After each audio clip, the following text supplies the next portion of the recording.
In Matthew 18, we see the parable about the shepherd who leaves the 99 sheep for the one lost.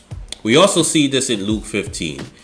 Jesus gives this illustration of the shepherd and the sheep in response to the Pharisees' pompous, self-righteous attitudes that were on display yet again. Luke 15, 1 through 2 says, "Now the tax collectors and sinners were all drawing near to hear him. And the Pharisees and the scribes grumbled, saying, 'This man receives sinners and eats with them.'"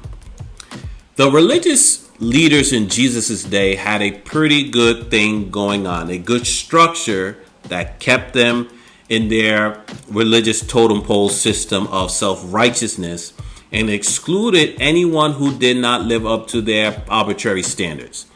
They had added so many rules and regulations to God's law that no one could keep up with them. Jesus comes on the scene and shakes things up. And let's be clear. Jesus becomes bad for business. Jesus' methodology confuses them. He seemed to be from God, yet he rebuked the seemingly outward righteousness and welcomed the wicked. How could this man be from God? They were blinded by their self-righteousness. So Jesus tells them a story to explain spiritual truths. This was in response to their statement about Jesus receiving sinners and breaking bread with them.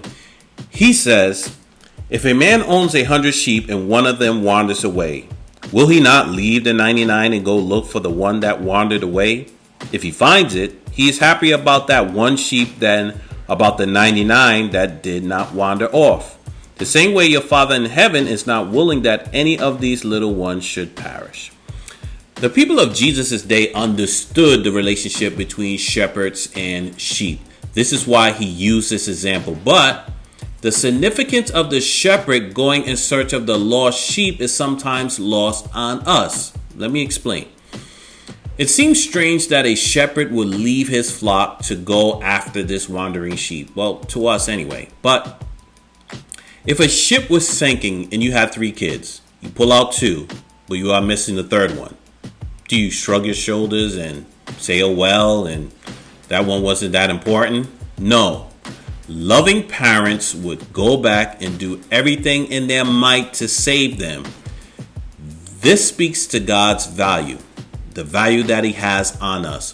For God so loved the world, and though these Pharisees looked down on a certain class of people, Jesus held them as important, which hurt the pride of the Pharisees' hearts. Jesus values you. And you may think, I've sinned too much. You may feel you messed things up so bad that you don't have anything to offer God. Or how could God love someone like you? Well, friend, God does love you. You are valuable to him. In the same way he came after me when I was that wandering sheep, it's the same way he will come after you. My advice to you would be to stop running. Be still and listen to the good shepherd calling your name. Amen.